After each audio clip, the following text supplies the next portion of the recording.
ناظرین، آج یہ بیان کیا جائے گا کہ رسول اللہ صلی اللہ تعالی علیہ وآلہ وسلم کے وصال کے بعد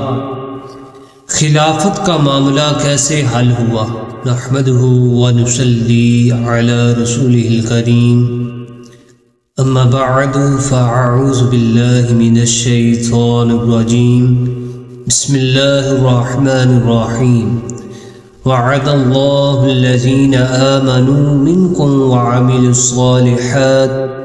لیستخلفنہم فی الارض كما استخلف الذین من قبلہم، صدق اللہ العظیم۔ رسول اللہ صلی اللہ تعالی علیہ وآلہ وسلم نبی رحمت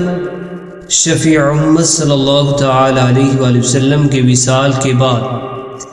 سوال یہ پیدا ہوا کہ اب رسول اللہ صلی اللہ تعالی علیہ وآلہ وسلم کا خلیفہ، آپ کا جانشین کون ہوگا؟ حدیث شریف کی مشہور کتاب بہقی شریف میں حضرت ابو سعید خدری رضی اللہ تعالیٰ عنہ سے روایت ہے کہ خلافت کے معاملے کو حل کرنے کے لیے صحابہ اکرام رضوان اللہ علیہم اجمعین حضرت سعد بن عبادہ رضی اللہ تعالیٰ عنہ کے مکان پر جمع ہوئے، جن میں حضرت ابو بکر صدیق، حضرت عمر فاروق رضی اللہ تعالی عنہما اور بہت سارے اکابر صحابہ کرام رضوان اللہ علیہ مجمعین موجود تھے۔ تو سب سے پہلے ایک انصاری صحابی کھڑے ہوئے اور انہوں نے لوگوں کو خطبہ دیا اور فرمایا ہے، مہاجرین، آپ کو معلوم ہے کہ جب رسول اللہ صلی اللہ تعالی علیہ وآلہ وسلم کہیں کا حاکم مقرر فرماتے تو ایک شخص مہاجرین اور ایک شخص انصار میں سے بھی مقرر کر دیتے، تو لہٰذا ہم یہ چاہتے ہیں کہ خلافت کے معاملے میں بھی ایک شخص مہاجرین اور ایک شخص انصار میں سے مقرر کیا جائے۔ ایک اور دوسرے انصاری صحابی کھڑے ہوئے، انہوں نے بھی ایسی ہی تقریر کی۔ ان حضرات کی خطبات اور تقریروں کے بعد حضرت زید بن ثابت رضی اللہ تعالی عنہ آپ کھڑے ہوئے اور آپ نے فرمایا کہ ہے لوگوں، آپ کو یہ معلوم ہے کہ رسول اللہ صلی اللہ تعالی علیہ وآلہ وسلم مہاجرین میں سے تھے، لہٰذا اب حضور کا جو خلیفہ ہوگا وہ بھی مہاجرین میں سے ہی ہوگا۔ اور آپ نے فرمایا کہ جس طرح ہم رسول اللہ صلی اللہ تعالی علیہ وآلہ وسلم کے معاون اور مددگار رہے، اسی طرح خلیفۃ الرسول کے بھی ہم معاون و مددگار رہیں گے۔ یہ کہنے کے بعد حضرت زید بن ثابت نے حضرت ابو بکر صدیق کا ہاتھ پکڑا اور فرمایا ہے، ابو بکر، آپ ہمارے حاکم ہیں، آپ ہمارے خلیفہ ہیں۔ پھر حضرت زید بن ثابت نے سب سے پہلے حضرت ابو بکر صدیق رضی اللہ تعالی عنہ کی بیعت کی، پھر حضرت عمر فاروق رضی اللہ تعالی عنہ نے بیعت کی۔ اس کے بعد تمام مہاجرین و انصار نے حضرت ابو بکر صدیق رضی اللہ تعالی عنہ کی بیعت کی۔ حضرت ابو بکر صدیق مسجد نبوی میں جب ممبر پر جلوہ افروز ہوئے تو آپ نے مجمع پر نگاہ ڈالی اور دیکھا کہ اس میں حضور علیہ السلام کی پھپھی کے بیٹے حضرت زبیر رضی اللہ تعالیٰ عنہ وہ نظر نہیں آ رہے، تو آپ نے انہیں بلوایا۔ جب وہ تشریف لے آئے تو حضرت ابو بکر صدیق نے فرمایا کہ آپ رسول اللہ صلی اللہ تعالی علیہ وآلہ وسلم کی پھپھی کے بیٹے ہیں، حضور کے خاص صحابی ہیں، مجھے امید ہے کہ آپ لوگوں میں اختلاف پیدا نہیں ہونے دیں گے۔ حضرت زبیر کھڑے ہوئے، عرض کیا، امیر المؤمنین، آپ فکر نہ کریں، لوگوں میں اختلاف پیدا نہیں ہوگا۔ آگے بڑھے اور انہوں نے بھی،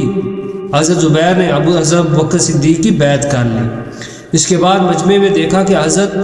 علی المرتضیٰ رضی اللہ تعالی عنہ وہ نظر نہیں آ رہے، تو حضرت ابو بکر صدیق نے فرمایا کہ حضرت علی انہیں بلایا جائے۔ جب مولا کائنات تشریف لائے تو حضرت ابو بکر صدیق نے فرمایا کہ آپ رسول اللہ صلی اللہ تعالی علیہ وآلہ وسلم کے چچا زاد بھائی اور حضور کے داماد ہیں،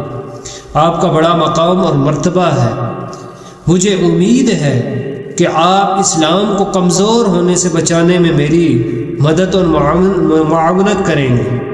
تو سیدنا حضرت علی رضی اللہ تعالیٰ عنہ نے فرمایا، حضرت ابو بکر صدیق، آپ عظیم ہستی ہیں، امیر المؤمنین ہیں، خلیفۃ الرسول، مدارج النبوت میں ہے، کہ آپ نے فرمایا، قدمک رسول اللہ صلی اللہ تعالی علیہ وآلہ وسلم، کہ رسول اللہ نے آپ کو آگے کیا ہے،